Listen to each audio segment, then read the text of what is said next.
So David Manheim is the founder and head of Research and Policy at the Association for Long-Term Existence and Resilience, ALTER, and was recently a visiting researcher at the Technion, in addition to his full-time work as a happily married father of 4 wonderful kids. His research primarily focuses on public policy and international standards, including research for and with a variety of other organizations on a wide-ranging list of topics, including mitigating risks from artificial intelligence, the future of biological technologies, and pandemic prevention, systemic risks, and geopolitical and technological forecasting.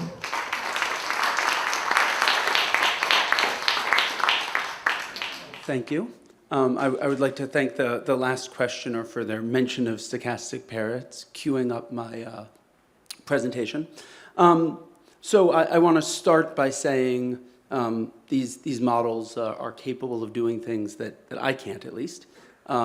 This model, this image was generated by one of these language models. I could potentially spend the next billion years multiplying matrices to generate it, but I'm not enough of an artist to draw this.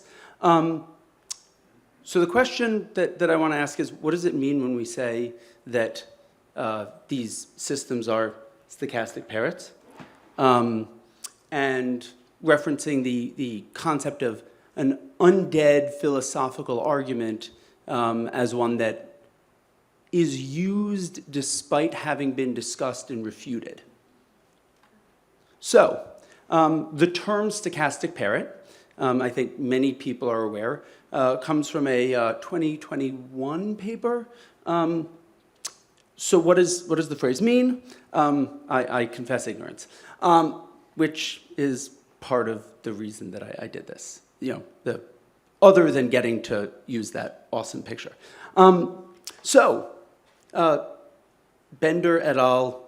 Introduced this. Wikipedia explains that they are statistically mimicking text without real understanding. So I'm still not sure. The earlier paper that the continuation in that paper, a system for haphazardly stitching together sequences of linguistic forms it has observed in its vast training data. Okay, this helps a little bit, but invokes a number of philosophical claims, reference to meaning. A number of problems exist here. So I want to start by saying there are a bunch of different things that people can mean by stochastic parrot, and people use a lot of them kind of interchangeably. I think that it's very clear that at least some versions of these criticisms are factually incorrect. Others require embracing very specific philosophical views, and others are not things that I think we could address even in theory. So what is it that the authors of the paper actually meant? Well, they start by talking about traditional n-grams. These are Markov chain-based models.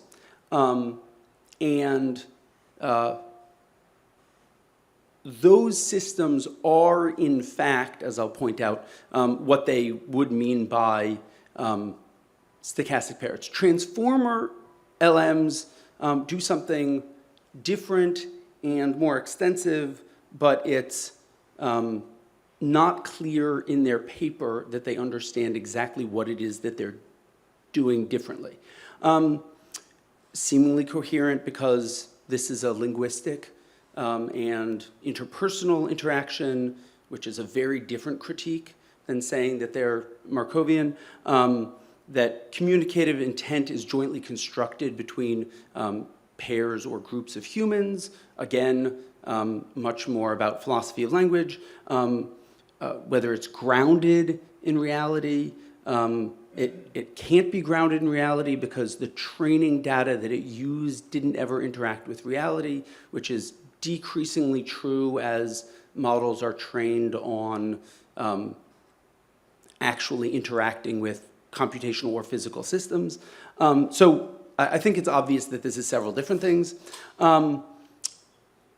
But there are a group of authors of this paper, and it would be unfair to say that they all have the same view.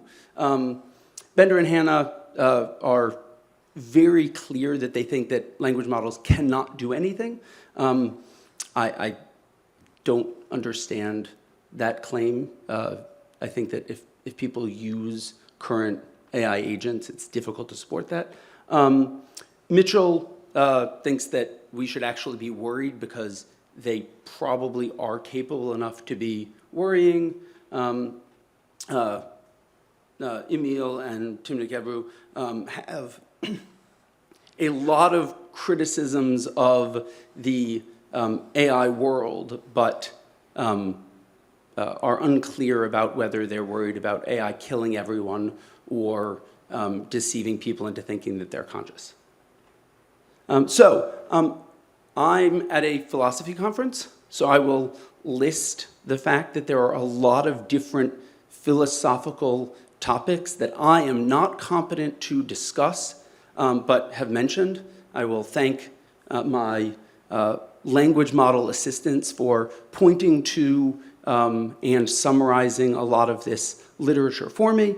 There are a lot of different questions that are implicated. And I'm not going to try and go through all of the possible versions of the arguments in depth, because 20 minutes is a lot of time and also very little time. It is not enough to resolve my confusion about the topic. But to start out, the claim that I made earlier that language models are not Markovian, there is a long history of language models, not large language models, but language models that did in fact stochastically parrot their input text. That is a very reasonable thing to be concerned about interpreting as meaningful, because it isn't doing anything other than randomly recapitulating the text that it was trained on. But that doesn't describe language models. So I want to, I can give a little bit of technical introduction, but I think the central point here is, if you look at the bottom graph, that is from a paper called Deep Double Descent, which shows that models get better and better at predicting the next token for a long time as they're trained, and then get a bunch worse, and then again get better. And what the authors have said, and what a lot of subsequent empirical research has shown, is that there's some phase transition where the models actually meaningfully generalize from their training data to be able to do things that aren't contained in the training data itself. So that's one possible argument. Another one that I think is very common is that they're not actually reasoning. The word reasoning is philosophically complex. There are a number of different versions of this argument also. Gary Marcus has pointed out for a number of years that language models don't do symbolic reasoning. He has more recently pointed out that actually they do use symbolic reasoning tools. They write programs and run code. And so to the extent that they are doing symbolic reasoning, maybe that accomplishes this. If they lack control structures and they can't iterate, that's no longer true of modern models. And then there are kind of deeper claims about syntax versus semantics. Lacking intentional semantic context is an assumption, not something that's falsifiable, which goes to some of the later criticisms.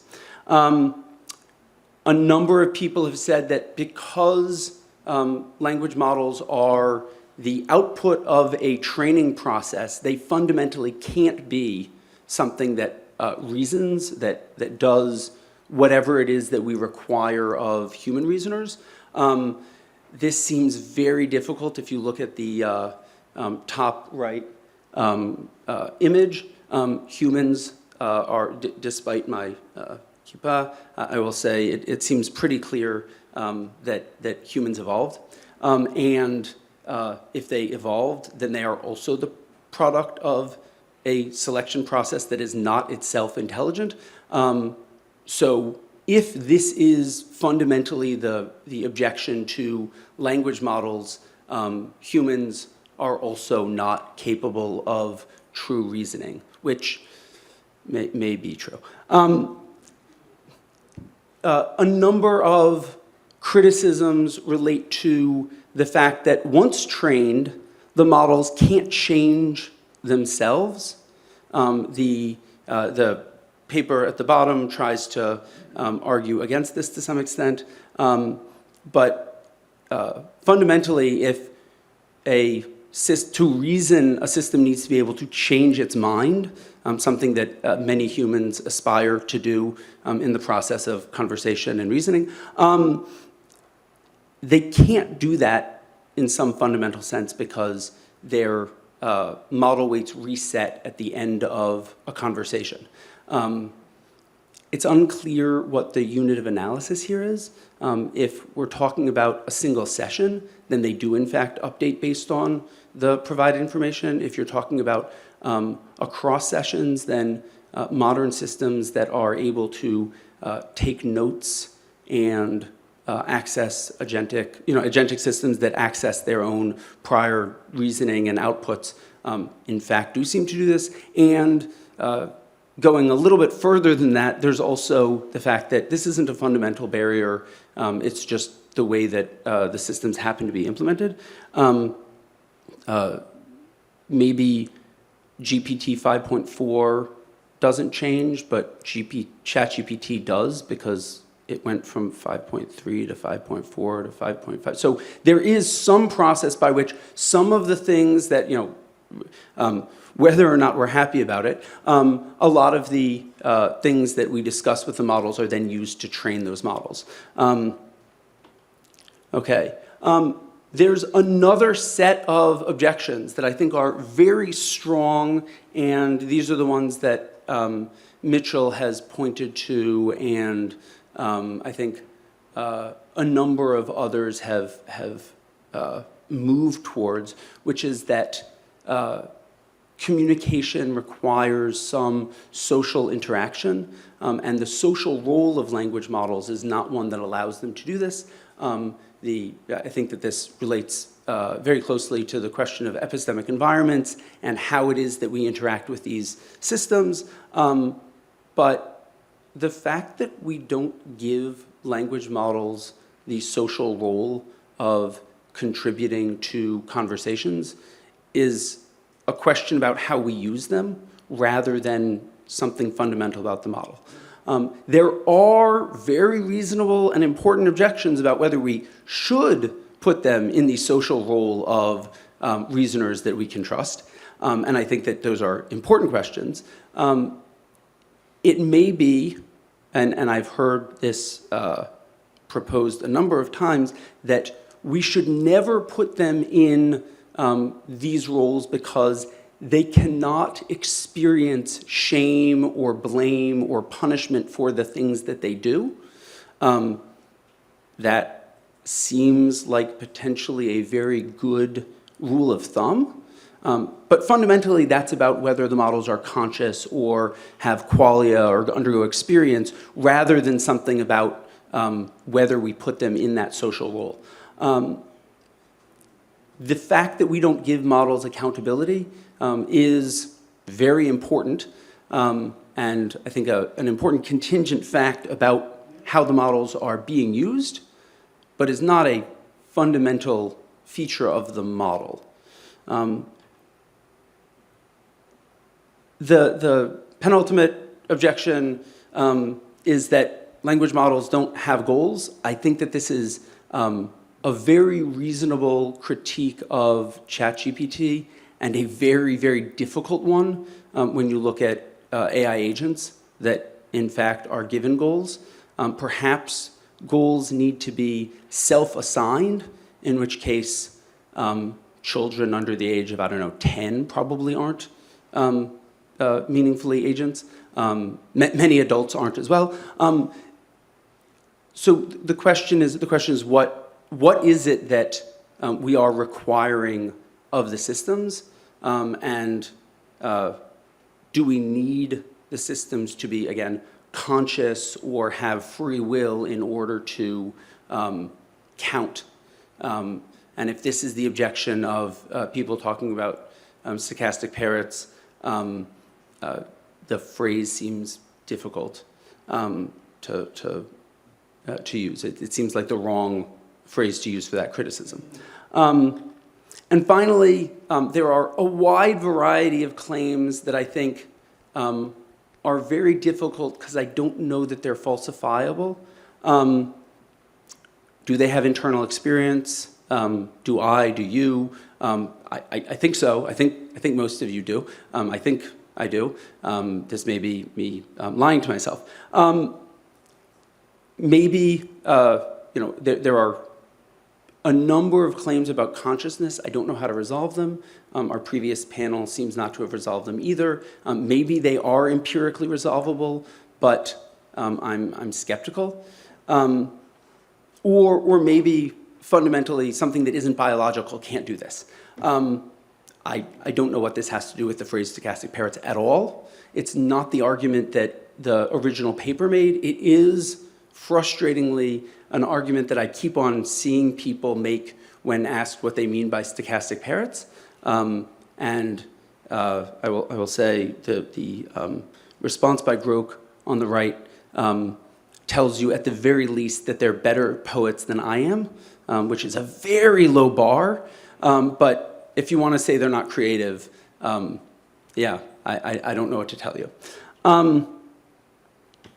So we don't have answers to these questions. I conclude by saying I still don't know. I have a request from everyone that you clarify what you mean when you use words. I think that that's the general gist of what we expect from philosophy. And I will paraphrase Scott Alexander Siskin, Slate Star Codex, as saying he's very uncomfortable with the idea that we will not give moral status to systems that say that they experience things, whether or not they do.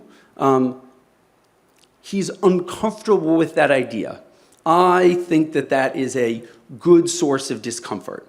If we do not know, we should probably not be so hasty to conclude anything. So where does this leave us, other than unsure if there will be jobs in the future? So I will conclude with what hopefully is not horribly confusing. There are a lot of different things that you could mean by stochastic parrots. They are partially overlapping. I don't know exactly which ones are, well, I know some are not true. I know some are dependent on a number of very specific claims, but that doesn't resolve what it is that any specific person means when they say this.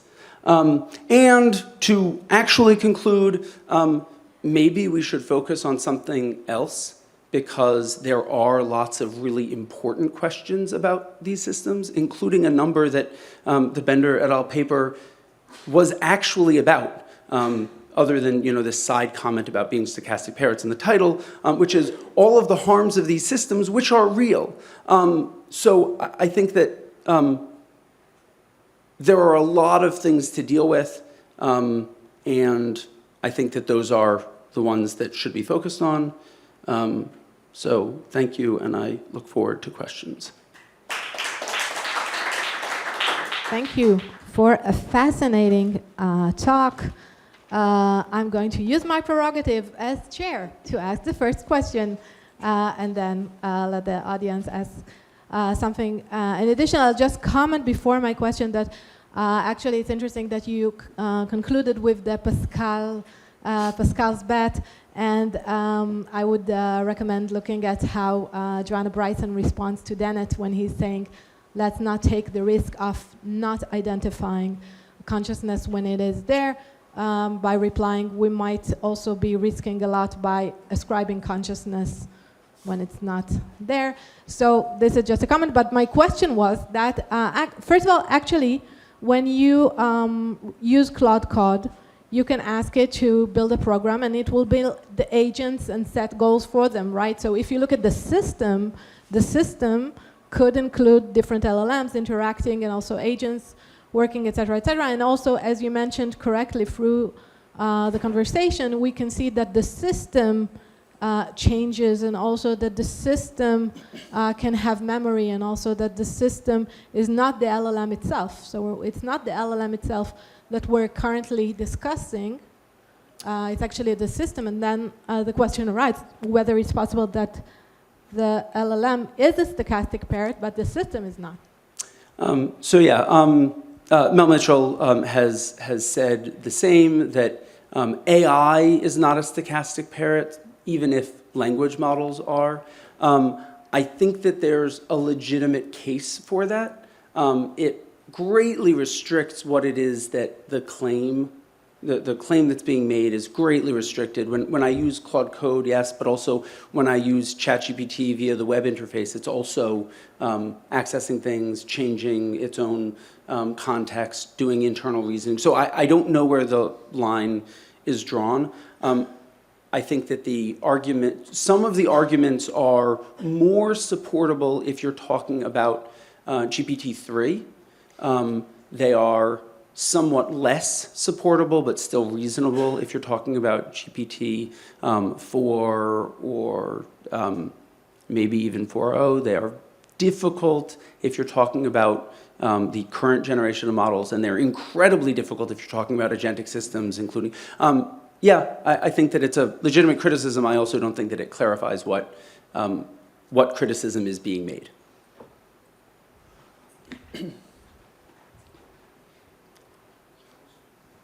Hi. Hi, my name is Yossi. I'm faculty of electrical and computer engineering here. And I don't know how to start. I mean, you have so many misconceptions here and confusion. So let me clear that this is what my research is about. Mm-hmm. It's LLMs. So first, LLMs are Markov chains. They are maybe non-linear Markov chain. You can read about that, but they are complex. They are Markov chain. And second, this thing about parrot, so the way it works is like predicting the next token, not the next word, the next token given the previous maybe infinite amount of tokens or very large amount of tokens. And then the prediction doesn't take the max value, but it's actually randomized from this value, from the softmax. So when those guys written the papers, they meant that it was a fashionable way to say that, because I know them, and they didn't meant to have a philosophical discussion about that. It's just stating that you randomize this softmax. And the last thing is that this double descent, it doesn't relate even to transformers. Transformers usually don't have this. Double descent is every deep learning system has that, and transformers actually were invented later. In 2017, this term of double descent was in 2015, or I think even 13, started from Misha Belkin. So I'm not sure what you meant here about the definition of parrots, stochastic parrots, or what was the claim. But stochastic parrot was started from a fashionable thing, and they are stochastic. The system are stochastic. You get a different version every time you ask the system, and this is the main concern. When you speak about ethics and consciousness, I don't think there can be any conscious when the system is stochastic. That was my comment. Okay, so a couple of things. The first one is the Markov property is that conditional on the previous the previous tokens, that the next token is has a specific distribution. That's no longer true of these models. They are not just functions. They're not just functions of the training data. The training regime actually changes how they work. They converge to a different distribution than just the source distribution. So that's the first thing. The second thing is, I've also talked to both Mel and Timnik Ebru, and yes, I completely agree that the systems are stochastic. If the criticism of language models is that they are not reliable because they produce different outputs at different times, I invite you to speak to human. Well, but if the issue is stochastic, then I don't think that that's much of a criticism of the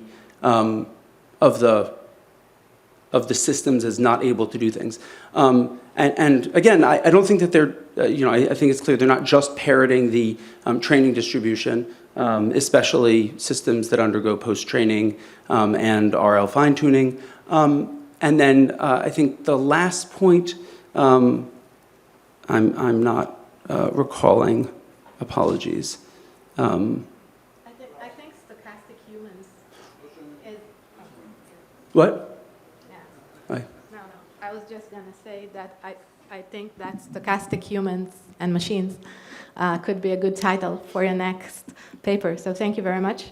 Unfortunately, we're out of time, but this was a fascinating discussion. And again, thankful for the lunch that we're going to have.